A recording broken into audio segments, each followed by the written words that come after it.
Waiting for the numbers to roll. This part 2. I'm studying for my NARM exam, checking my social media, my emails. Potential eastbound delays on the Bay Bridge. Or wind restrictions. And warnings may prevent two-way traffic. That came in at 8. It's 8:22. Came in at 8:02. I didn't order my tea. I'm hesitant to, but I have some gift cards I could try to look for. I thought somebody sent, I got this group.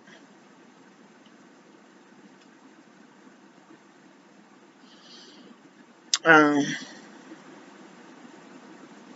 is this?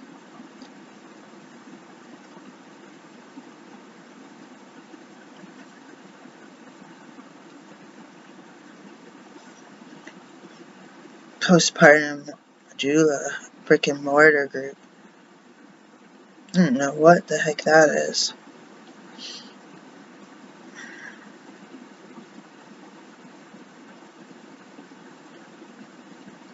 Someone asked about getting land. They put in an offer on some land with 2 houses that needed to be gutted. And I don't even know if they've seen the land. They want to test the water and the well and the septic, I think, and the inspection. And they asked they don't know how to do it. They asked the realtor. The realtor said I didn't know how to do it.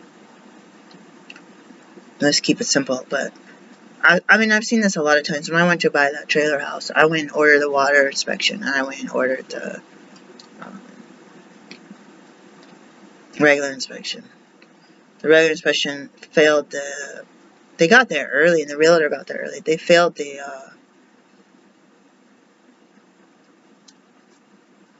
septic, but the owner of the house was a septic contractor, septic and etc., plumbing and all that. There's some kind of valve or something on top, something that wasn't working. They went and replaced it. And the inspector said, if you get that to me before end of day, like before 5 o'clock, if the realtor gave him a picture of that he would pass him, or else he'd fail on septic. But we had a hint that something was wrong with the septic a couple years ago. I don't remember what it was. But I do remember, yeah, the realtor does need to be there because they need to be able to unlock it. And they need to be able to run, like, water for, like, 8 hours.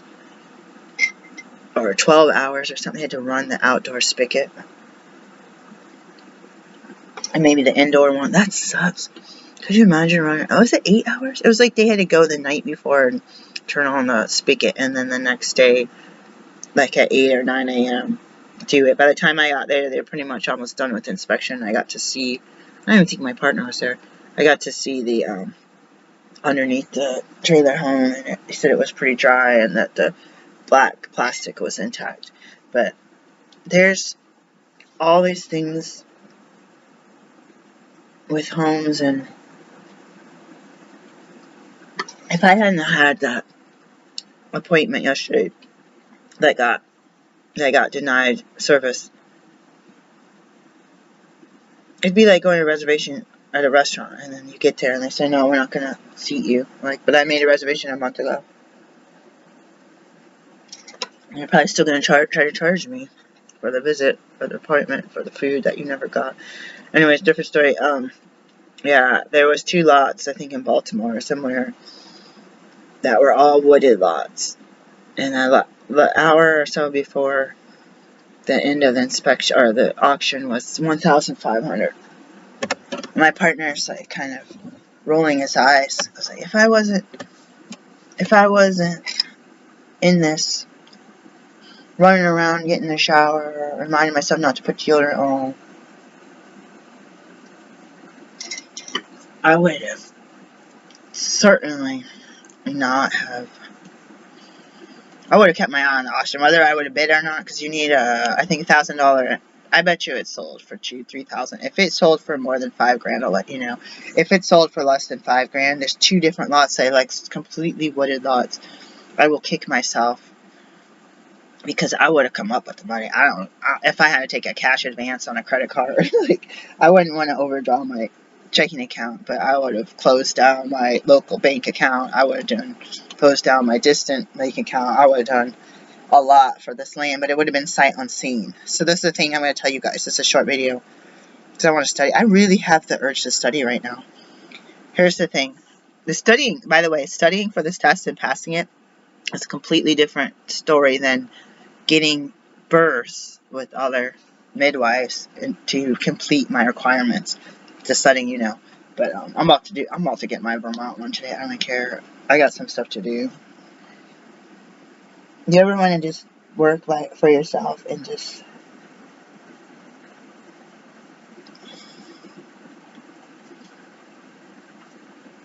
work for yourself and just sit and do work? Get up, do your exercise, sit and do work. Get up and get tea, sit and do work. Get up, go to the post office, run your errands, do your social events, do your church and meetings. That's my goal. The people that we saw yesterday for 5 minutes, they were making thousands of dollars an hour. At least the clinic's making that off of them. They saw us for like less than 5 minutes. I said, how is it? Good. Okay, bye. Wow. Really? Wow. And I'm sitting here behind the scenes, seeing patients for 90 minutes, driving back and forth to their house, spending 10 hours doing all this research on stuff that their other doctors didn't tell them, doing appointments for free, explaining their lab results, because no one ever explained what these numbers actually mean.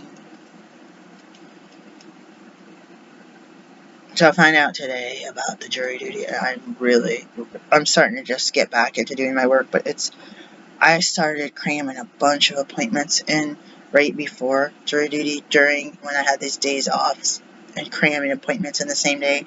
And some of the appointments are carried over from January or December when I was sick with COVID. I canceled my appointments then.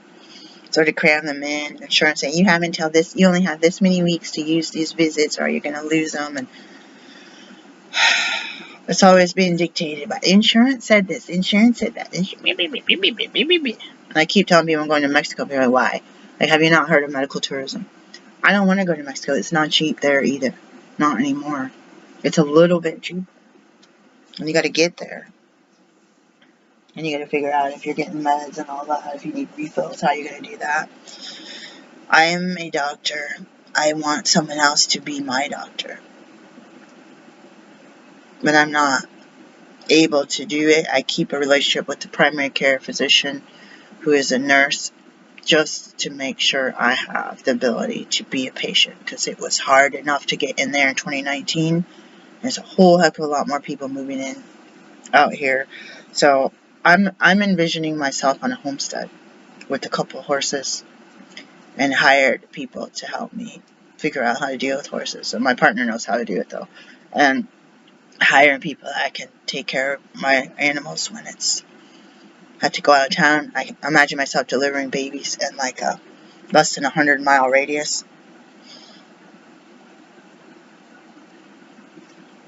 Showing up at my clinic location. I feel like I'm kind of like really ADHD, so like have one in a town and have one in a country. Have that be the retreat center, but still within walking distance of my home, or biking, or horseback riding, or hitchhiking. I don't know, hitchhiking. Ooh, scratch that. So I'm gonna have this. It's illegal in some places. I'm gonna have this. I'm imagining this. I'm manifesting this. I'm imagining my house has jars and containers labeled, shelves that are smooth, good feng shui, so that I have a spot. Winter socks, scarves. I have drawers, cabinets, glass cabinets, and not that much stuff. I'm going to have a spot if I'm going to buy and sell and make stuff to sell or take to a market, that I have that contained in its own office. I'm going to have my medical stuff contained in its own office. And I'm going to have the family office be a separate office that anybody could go in and do taxes or whatever. And I'm going to be able to pay everything cash, and I'm going to be able to get paid everything cash. And people are going to value me as my hair continues to gray for who I am, not because I'm a skin color, not because I was a single divorced mother or two, not because I have a partner with no ring on my finger.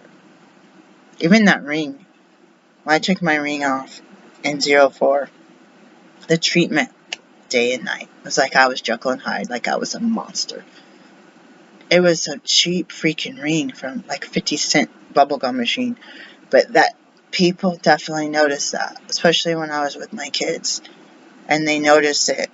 They'll treat you like ma'am and, with more respect if you look like you can be married, if you look like you can be capable of not being fill in the blank derogatory terms towards women with the opposite behavior, the same behavior with men. You could be called studly and and watch the stories on the Royals, what they're telling them to do some of these people were told to do before they got married as men, but they weren't allowed to marry a woman that was in the same, category.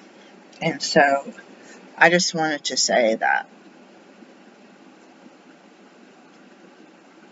I can envision that. I can envision a really good vehicle. I can envision some really good alternatives to using a regular vehicle, including walking and biking, horseback riding. And I can envision a place like when I was reading that book last night that I can come up from thinking and say, thank you, thank you, thank you, thank you. And be like the little red hen who helped me with that. I'm not against giving my bread to strangers who I didn't know, but who hurt me, who helped me. Because when you work as community, if your motives are right, you can give and take. And iron sharpening iron, and you can help protect each other's and your own assets as a community group. Even if it's just your neighbors or your friends who live 2 miles away. So keep that in mind. If I end up a nomad and end up in a van or an RV and go from place to place, I envision a similar model. But I'm wanting a home base. Like, I've been wanting a home base for 47 years. Multiple home bases. Again, I have absolute severe ADHD, and sitting in one job, and it's really hard. In one place, in one town. I like the neurodivergent part, I like the routine and being able to know the drive and to recognize faces on the way in, but I also don't like the drama that comes with that. And I don't like to feel like I've been abused a lot. So you go to the same place, you feel like everyone knows my schedule, they know my pattern, I'm vulnerable. There's all the combinations. I'm not trying to outdo others, say, oh, my ailments are better than or worse than yours. Wow, help me, give me disability, give me SSI, like give me food stamps. Like, I'm just trying to say there's got to be people out in the world that are like, oh, I relate with you, and nobody else can even begin to understand. They showed that women and men wearing this cramp simulator, and the women, some of them are not feeling anything or not reacting, or some of them are like, but it's not anything I'm not used to. And some of the men were just like, take it off, take it off. And we're not necessarily able to understand. We don't have to understand everybody. But I make this channel because there's got to be someone out there. It's got to be at least one other person in the world, 7 billion people, that understands where I'm coming from and how the struggle is very real. I see people struggling every day, and they're on Facebook every day, and they don't have to work because it's their circumstance. But there's something different about them than me, their skin color, and other things. So I don't think they could begin to imagine, and I know they know that things can be hard. I understand that. But there's different factors, unfortunately, that can even make it where they can have very, very much similarity as me, whether even it's more mild than me, but because their skin color, they're getting help. They're getting a lot of help. And the system so far in the past has taught me that we're not going to help you. You're going to wither away and die, or you're just going to hustle, work without pay until somebody drops a crumb your way. I'm tired of living that model. I'm going to take control. That's why I'm going to become my own midwife. I am my own midwife in one place. I'm going to do it in the second place. I'm going to do it in the place that's approximately an hour and a half from here. I'm going to do it. I'm going to do it. I'm going to do it. I don't even care. I'm going to do it. I'm going to do it today. But I might not do it today. It's going to be another $500 probably. But I'm going to do it. I don't care.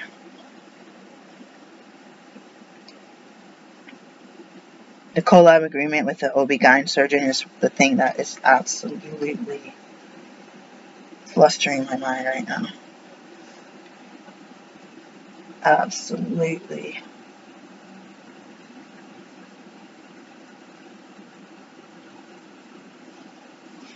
I mean, I'll say this for another video, but I'm going to type up my plan for if someone's having a birth. When I'm a midwife, when I'm an assistant, and when I'm a doula.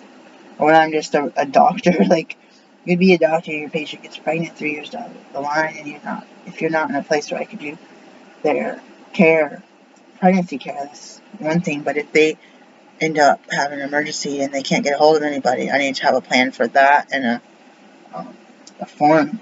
I'm also going to, speaking of spending $500, I'm also going to get an account with a secure document. BC used to have it, but they're saying they don't. They might actually have it, but I can't pay $50 a month. I don't want to pay $50 a month. BC used to have a secure document sharing where you could lock the encrypted email. So I need something like that. I need to get stuff back and forth in my EHR. Actually, I gotta tell my patients to use the EHR to return paperwork to me. I'm gonna do that here in a moment. Stay strong, guys. Stay strong. If you're not strong, get strong and stay strong. There's some grace, and there are people that love you and support you and aren't trying to get back at you, but I feel like it's getting rough. We're slowly boiling in a pot of water. Frogs slowly boiling. There's a lot of crime. There's a lot of people berserk, shooting people, stealing cars. They're not even caring. But the consequences of what they're doing to hurt other people or what they're doing to change their own lives and their families' lives. A lot of people are wanting to get land. The preppers and doomsday preppers that everyone made fun of. Now, the stuff they did, people spent hundreds of thousands of dollars because they were working IT or owning a corporation or whatever, CEO of a corporation, all this stuff. We see these people's original jobs, some of them, and now because it's super popular and rich and everybody knows, hey, we don't mess around. The wealthy can be on 10 acres in a waterfront property and be able to kind of hunker down, but they're going beyond. So now we're going to be priced out of our land out in Nebraska, everywhere place where you can try to buy a missile silo or whatever, that kind of underground bunker. You're going to be like, they're going to raise the price. Like, ooh, we got a lot of people that are paying high price. We can only produce so much. So, and I got two $50,000 casitas on hold for me, but they were supposed to be available 2 years ago. I got nothing. I don't have $100,000 right now, but they say they have a payment plan, $260 a month. So I don't have the land to put it on. So they asked me a survey. It said, "Are you going to be ready this year or not?" Because probably going to get put on another list, secondary list. And I don't have anything. It's going to be 12 months. So my family is not supportive. They don't want to hear me talk about spending money. But if I had done this 3 years ago, I would be in one or two of these casitas, and I would be sitting in the house, and you would see the house tour, and you would see my shed in the back. It might be a tiny shed, living in a casita, not in this county, because I think it's only 300 something square foot. I think you need 6. I'm going to look that up today. I'm going to study. I'm going to do my due diligence. I'm going to study too. Whether I take this NORM exam or not, I'm going to study because it's been a few years since I took my midwifery. I'm going to look for my notes somewhere, see if I can find them online somewhere. They might be in my old computer. I can turn that on. They probably are in my old computer. Peace, guys. Wish me luck, and I wish you luck. Dragon year.